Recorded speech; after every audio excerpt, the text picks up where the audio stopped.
como se comentaba en la presentación, pues yo me dedico a la cirugía general, soy médico especialista en cirugía, y quise hablarles sobre el tema de trauma cerrado de abdomen. Me parece un tema interesante.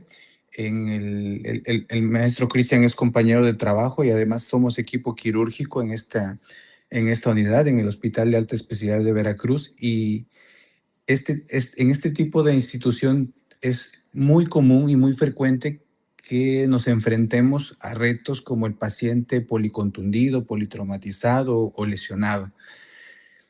Entonces, esa será la intención de esta plática, hablarles un poco sobre a qué nos enfrentamos y cómo desarrollamos el proceso de atención en un paciente con trauma cerrado de abdomen, esperando poder contribuir con mi experiencia para el conocimiento de todo el auditorio. Algunas definiciones, hablar y decir que el trauma es una lesión corporal por transferencia que supera la tolerancia del tejido. Entonces, es un impacto que logra alterar la anatomía de cualquier tejido y generar reacciones y respuestas en este caso. La cirugía de trauma específicamente se dedica a la reanimación, decisión, toma de decisiones y control de daños en el paciente lesionado grave. Es importante porque es un escenario de aparición súbita, inesperado en muchas ocasiones y que tiene estadísticamente un alto impacto en la mortalidad y morbilidad de quien resulta lesionado. ¿Cuál es la diferencia con las otras áreas de la cirugía? Este tipo de pacientes y este tipo de situaciones no es lo mismo que a los casos que vemos en la consulta. Tenemos el tiempo para hacer estudios auxiliares, tomar decisiones, evaluar, analizar con calma y en base a ello proponer un plan de trabajo y atención a los pacientes. En este caso, hay una alteración franca y severa y súbita de la anatomía. Tenemos que tomar decisiones y hacer diagnósticos de alta sospecha en muy poco tiempo porque el tiempo es limitado y vale oro. Y después tomar decisiones de ir a quirófano para una cirugía que pues no estaba planeada, que no teníamos y que el paciente, que quien sufre la lesión, no está preparado idealmente para una intervención quirúrgica.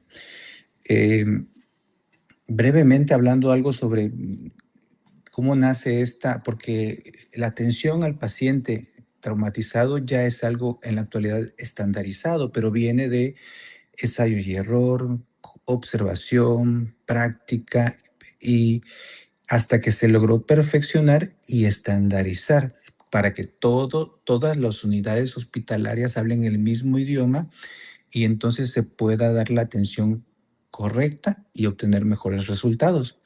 El adagio es que no hay mejor lugar para el aprendizaje o no hay mejor escuela para el trauma que la guerra, ¿no? Para el cirujano. Y efectivamente es en estos escenarios en que fue un campo abierto de aprendizaje para el desarrollo de técnicas y estrategias para la atención del paciente traumatizado, desde los tiempos bélicos a mitad del siglo XV, XIV, descubriendo algunas acciones o algunos tratamientos como la ligadura vascular en lugar del uso de hierro incandescente para cauterizar, por ejemplo. Se fue perfeccionando e implementando el sistema de ambulancias y traslados. Y al principio solamente eran acciones de control y contención por lógica.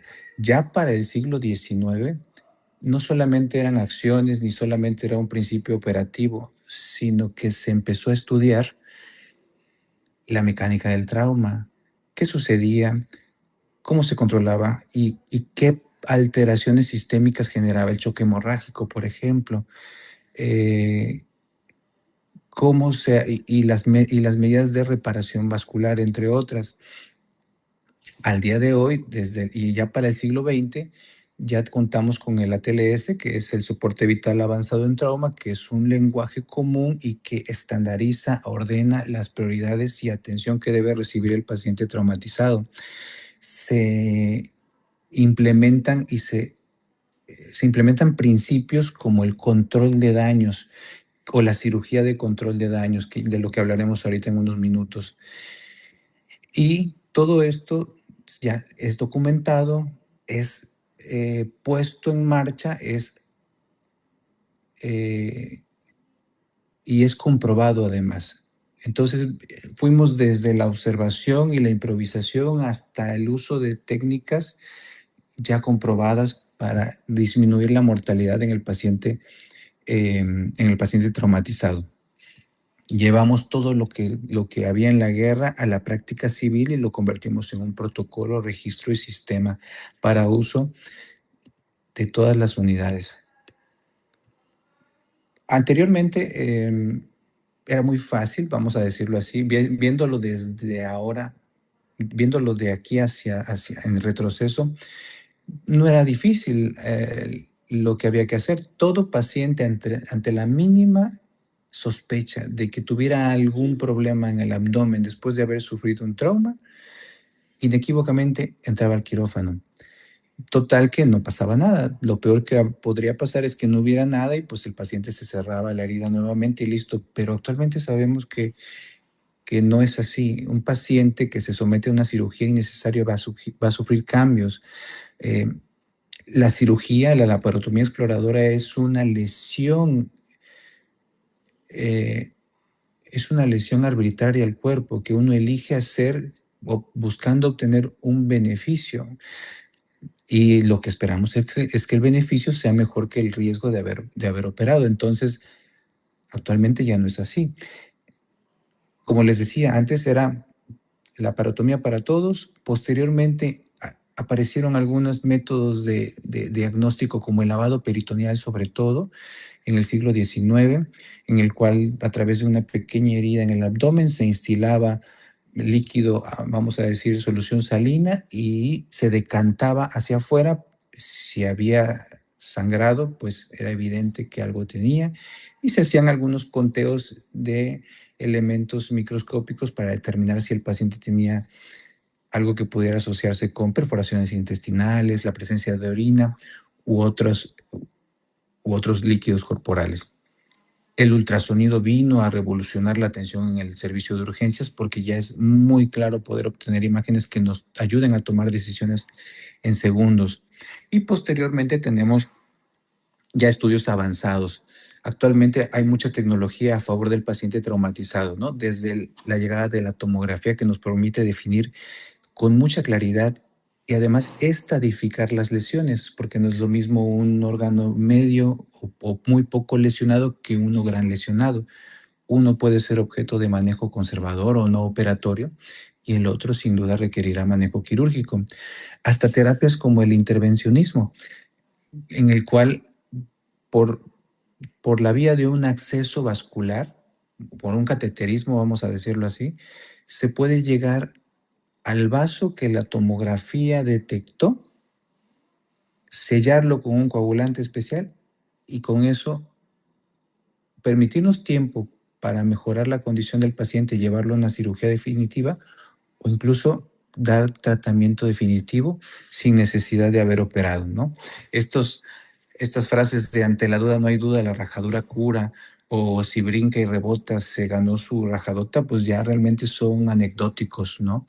En la actualidad y en la práctica de la cirugía ya no podemos valernos de estos pensamientos para tomar decisiones.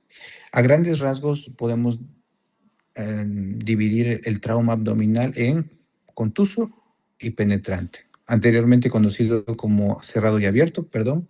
Está repetido ahí la palabra abierto, pero es contuso y penetrante. Y me gustó hablar del trauma contuso porque es el que requiere un poquito más de estudio, un poco más de desarrollo de habilidades, porque en el trauma penetrante, pues la lesión es evidente a los ojos y en el trauma contuso no. Tenemos el impacto directo en el cual hay una lesión, hay un punto de contacto específico en un área por compresión, recordando que recientemente, por ejemplo, ha habido terremotos en Colombia, Venezuela, y es común que, o este es un ejemplo de donde se puede sufrir compresión, ¿no? La caja torácica contra la columna comprime los órganos abdominales y torácicos, y el trauma por desaceleración o cizallamiento que genera lesión en sitios específicos donde ocurre la presión. Por ejemplo, el ejemplo más común es la lesión que causa el cinturón.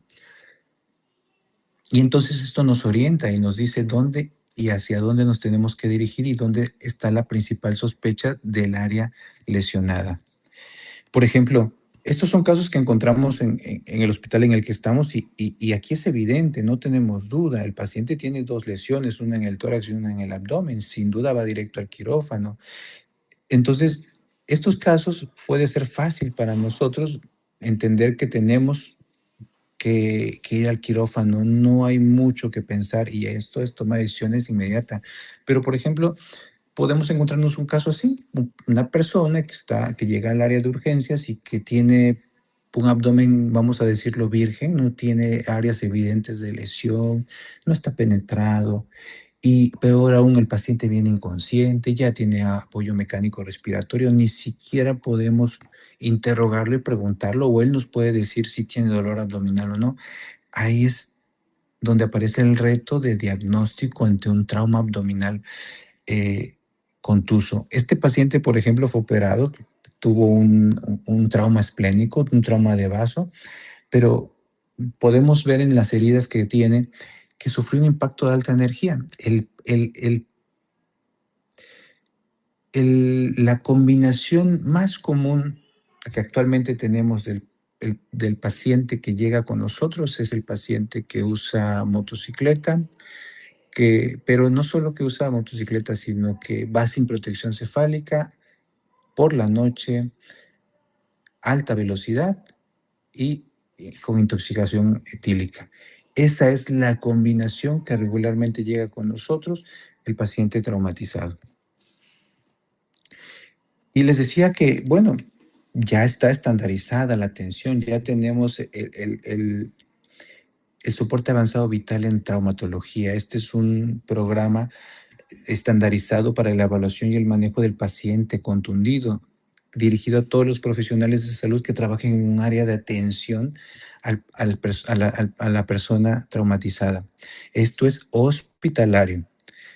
Eh, Personal médico, personal de enfermería, todo el que trabaja en urgencias puede ser objeto de capacitación en este tipo. Y tiene un abordaje ordenado mediante una evaluación específica que hablaremos y que abordaremos. Este es el escenario clásico en el que podemos ver el equipo de respuesta en la sala de urgencias ante el paciente traumatizado.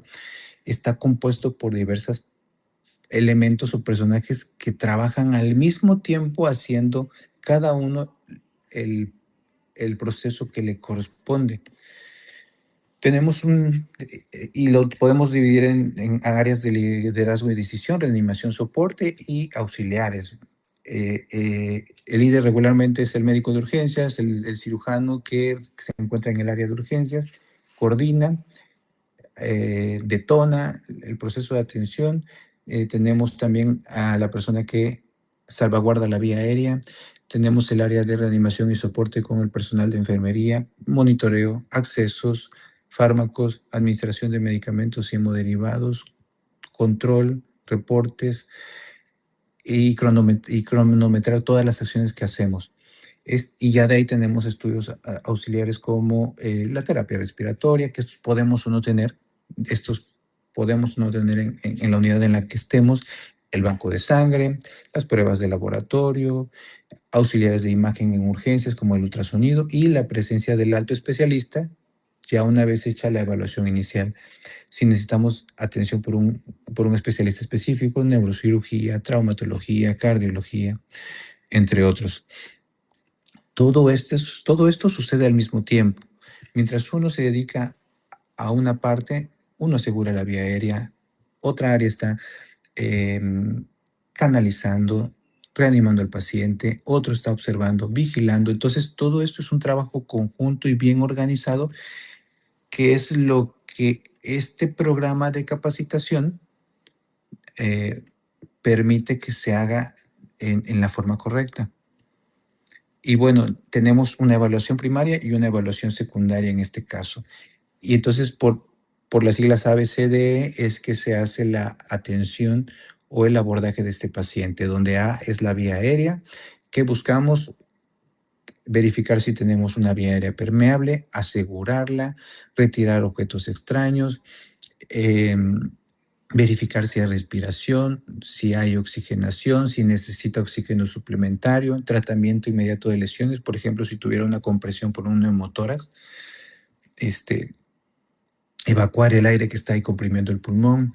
C, circulación, control de la hemorragia, verificamos pulsos, presión arterial, si hay una hemorragia externa y el control de ellas, accesos vasculares, reanimación y búsqueda de fuentes de sangrado. En este punto es donde el trauma de abdomen entra en juego, porque es uno de los puntos en el paso C donde debemos de ver dónde está el sangrado, en el tórax, en el abdomen, en la pelvis, en los huesos largos, porque los huesos pueden secuestrar hasta 1 litro o más de sangre y generar un estado de choque franco.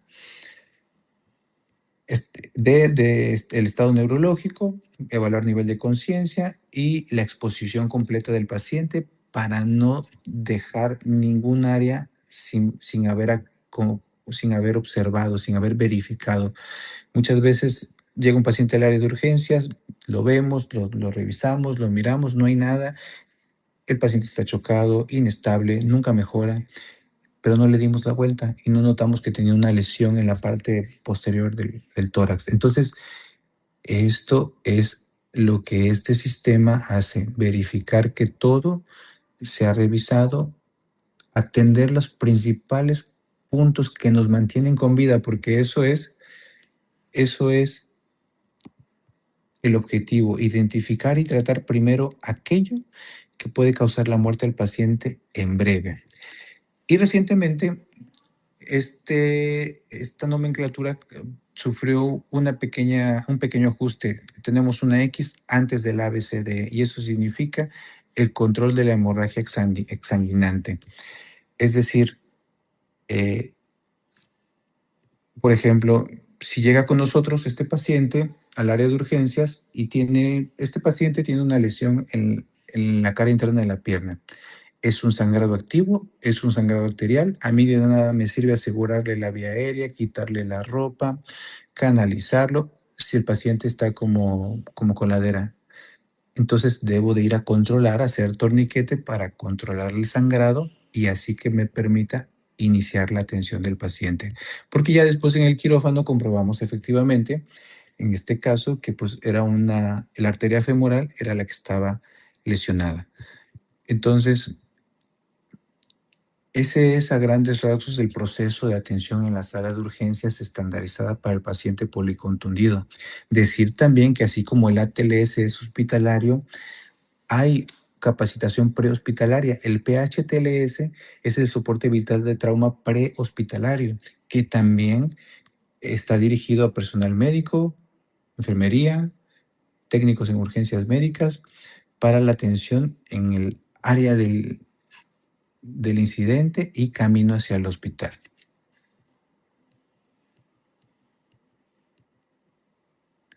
Ya una vez que determinamos que el paciente está estable, que hicimos el control, que aseguramos la vía aérea, que ya iniciamos la reanimación y sobre todo que ha respondido, podemos pasar al segundo punto, que es la evaluación secundaria. Tras completar el XABCDE, bueno, pues ya podemos, si es un paciente consciente, lo podemos interrogar, conocer sus antecedentes, si tiene alergias, si padece alguna condición específica, investigar sobre el mecanismo, la cinemática del trauma, cómo fue, qué le pasó, dónde se pegó, y explorarlo amplia y detenidamente de pies a cabeza. Podemos entonces decidir qué vamos a solicitar, qué estudios va a requerir, invadir al paciente, colocar accesos venosos específicos, sondear al paciente y reevaluar, porque esto es un círculo. El paciente continúa en constante reevaluación porque puede estar bien en este momento y al minuto estar completamente descompensado. La evaluación secundaria detecta lo que la primaria no busca. Cualquier deterioro en el paciente nos obliga a empezar de nuevo. Si el paciente ya brincamos a la evaluación secundaria y se hipotensa, volvemos al principio. Y entonces tenemos 3 escenarios. El paciente estable, aquel que sufrió un trauma, llegó a urgencias, desde un principio estuvo estable, no tiene hipotensión, la frecuencia cardíaca está en rangos aceptables. Entonces este paciente pasa a la evaluación secundaria y entonces lo enviamos a estudios complementarios, tomografía, el protocolo de diagnóstico completo. Tenemos al respondedor transitorio, que es aquel que llegó bien o más o menos bien o llegó hipotenso, se inició terapia de reanimación hídrica, responde muy bien y pensamos que ya nos lo vamos a llevar a la tomografía, que ya lo vamos a llevar al ultrasonido, y puede que vaya, pero se vuelve a chocar en el tomógrafo o camino de regreso, vuelve a recaer. Este paciente en automático pasa a ser un paciente inestable. Y está el no respondedor, chocado desde el principio de su llegada al área de urgencias, sin mostrar absoluta respuesta a cualquier terapia de reanimación que se haya indicado. Esos son los tres pacientes que vamos a tener en el área de urgencias. Aquí tenemos una herramienta muy importante que además hay acceso a ella en casi la mayoría de las áreas de urgencias y que además es fácilmente reproducible porque es buscar líquido con el ultrasonido. El ultrasonido y la técnica FAST, que es por sus siglas en inglés, Focus Assessment Sonography in Trauma, o sea, ultrasonido en el paciente traumatizado, se le puede realizar en la cama de urgencias y buscamos líquido libre en el abdomen.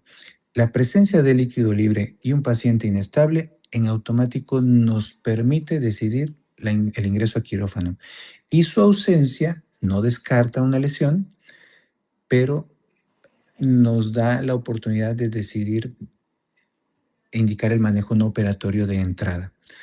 Se puede repetir y lo podemos volver a aplicar si de un momento a otro cambia la evolución del paciente.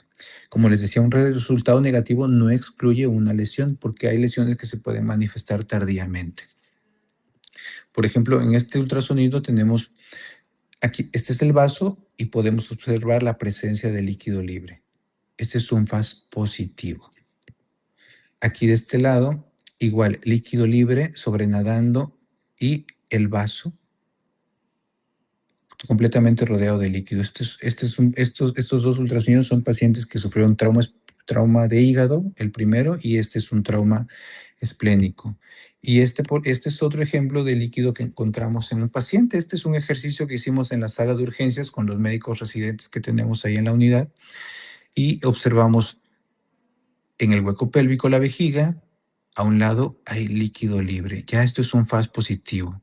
Nos vamos hacia el área del vaso y el riñón, del hígado y el riñón derecho, y tenemos líquido entre ambos órganos. Continuamos observando diferentes áreas y seguimos observando el líquido. Aquí tenemos un poco de líquido por el vaso y vamos al hueco pélvico. Este es el útero. Estas son asas de intestino delgado y se observa líquido en todo alrededor, sobrenadando completamente. Entonces, es fácilmente reproducible y nos brinda información muy valiosa para tomar decisiones. De ahí tenemos estudios específicos como la tomografía. Define la anatomía y nos permite estadificar y clasificar al órgano lesionado y tomar decisiones, porque ya esto es estudio de imagen avanzado. Entonces, nos permite ver si tenemos un vaso normal, un vaso con una lesión mínima en el grado 2 o un vaso completamente destruido en el grado 5. Y de acuerdo a estas clasificaciones también podemos tomar decisiones. No todo el paciente va a poder ir al tomógrafo y no hay tomógrafos en todos lados. Entonces ya esto es un recurso que no está accesible en todos lados. Lo mismo con el hígado, podemos tener lesiones mínimas y podemos tener lesiones muy evidentes.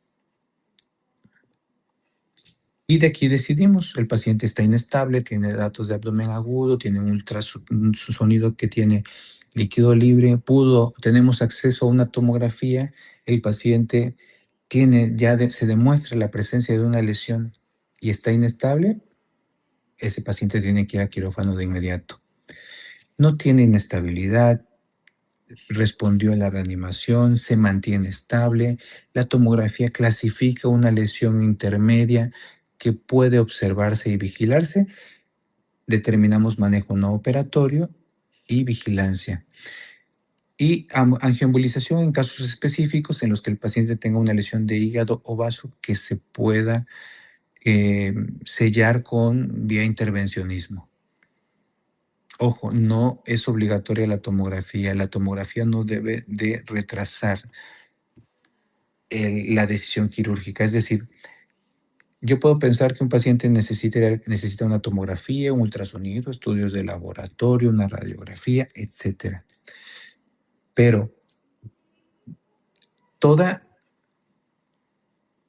todo estudio auxiliar está contraindicado si la inminencia de un daño severo es evidente. El paciente que está chocado desde que llegó, que tiene el abdomen resistente, agudo, no necesita pasar por ningún estudio. Es un diagnóstico clínico y el estado actual de ese paciente es suficiente para ir directo al quirófano. Y cuando decidimos manejo no operatorio, debemos también de contar con los recursos mínimos para poder mantener a un paciente lesionado con un trauma abdominal, con la evidencia de un órgano dañado, para poder decir, lo manejamos en forma conservadora, necesito cumplir con una serie de requisitos en el área en la que estoy. El paciente debe estar estable, debemos de tener servicio de urgencias, banco de sangre, tomógrafo, un quirófano y un cirujano 24/7 para poder decir, lo observamos, total que en cualquier momento que el paciente cambie su evolución podemos entrar al quirófano. Si no tenemos secuencia, seguimiento y permanencia de todos los requisitos, no deberemos tomar decisiones quizá adelantadas. Y todo paciente que se inestabiliza nuevamente, que requiere transfusión continua para mantenerse estable o que empieza con dolor progresivo e incontrolable, pues ya son datos de que el tratamiento no operatorio ha fracasado y deberemos de repensar, reevaluar si la decisión que estamos tomando debe de cambiar. Y entonces, si entramos al quirófano, tenemos dos conceptos: cirugía de control de daños o cirugía definitiva. La cirugía de control de daños es, tengo un paciente lesionado, ingresa a quirófano, está muy inestable, en condiciones muy graves, tiene estado de choque, acidosis, hipotermia, coagulopatía. La acidosis, hipotermia, coagulopatía es la triada mortal que nos habla de que tenemos un mal pronóstico y entonces no podemos exponer al paciente a largos tiempos de cirugía para hacer control completo. Entonces optamos por la cirugía de control de daños, que es una operación abreviada. Lo que sangra lo controlamos, lo ligamos, lo empaquetamos con compresas, eliminamos las áreas de contaminación, hay un asa de intestino perforada, lavamos el foco de infección, sellamos el intestino, no hacemos reconexiones, sacamos estomas y cerramos el abdomen o lo dejamos abierto y nos vamos a la terapia intensiva. Habiendo controlado sangrado, foco séptico, entra el papel de la terapia intensiva. El paciente se corrige, se hidrata, se corrigen todas las patologías que pueda tener, control respiratorio, hipotermia. Se restaura en la medida de lo posible al paciente a una situación de mejor control. Digamos que lo preparamos porque va a reingresar al quirófano. Normalmente ese es un lapso de 24, 48 hasta 72 horas para entrar a la reoperación programada. Y entonces volvemos a hacer cirugía, observamos qué fue lo que pasó, Evaluamos si ya no hay sangrado, si ya podemos reconectar en ese momento al paciente, si podemos cerrar el abdomen correctamente y dar y haber ya terminado o hecho todas las correcciones y reparaciones completas. Y está el otro escenario, la cirugía definitiva. En la cirugía inicial, el paciente no muestra tanta inestabilidad hemodinámica, no tiene tantos órganos lesionados, y entonces tiene el vaso, le quitamos el vaso, tiene perforado el intestino, se lo cerramos, tiene una laceración hepática, la suturamos y el paciente está en condiciones de poder hacer una cirugía definitiva para no tener que dejarlo abierto y volverlo a meter a quirófano en 48 horas. Pero eso dependerá de cómo ingresa, en qué condiciones ingresa y cómo transcurre la cirugía. El objetivo es la supervivencia. Y entonces, cuando tenemos una cirugía abreviada y corta en la que el paciente está muy inestable, hacemos esto, ¿no? Dejamos el abdomen abierto, limpiamos, eliminamos los focos de infección, controlamos la hemorragia y podemos usar una bolsa de solución de diálisis, por ejemplo, para dejar el abdomen contenido. Aquí abajo a la derecha tiene un estoma, no hacemos reconexiones intestinales, hacemos el control mínimo para mantener al paciente estable, enviarlo a la terapia y reingresar a operarlo para después cerrar. Entonces, tenemos estos métodos, que es el método tradicional. Esta es una bolsa que se conoce tradicionalmente como bolsa de Bogotá, porque nació o se implementó durante la guerra las guerrillas en los años 80 en Colombia. Ahí nació. Y actualmente tenemos dispositivos de presión negativa, ¿no? En el cual ya es tecnología avanzada, hay presión negativa, hay aspiración continua de las secreciones y nos permite un mejor control.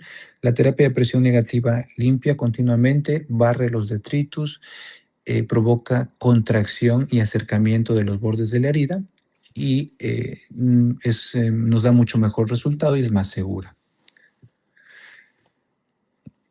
Entonces, por ejemplo, es un escenario que quería mostrarles, un escenario de los que nos topamos día con día ahí, el clásico paciente con un trauma abdominal. Si pueden observar, al abrir el abdomen hay salida abundante. Este es un paciente que llegó con un trauma esplénico, el vaso estaba partido a la mitad, y entonces hay un proceso sistematizado, el paciente lo empaquetamos, evacuamos toda la sangre, de ahí buscamos los sitios de contaminación, encontramos el órgano sangrante y lo reparamos o lo retiramos. En este caso era un trauma esplénico, el vaso estaba partido prácticamente a la mitad y tuvimos que retirarlo. Esto es equipo multidisciplinario, desde la llegada a urgencias hasta su ingreso al quirófano, a su salida a la terapia intensiva.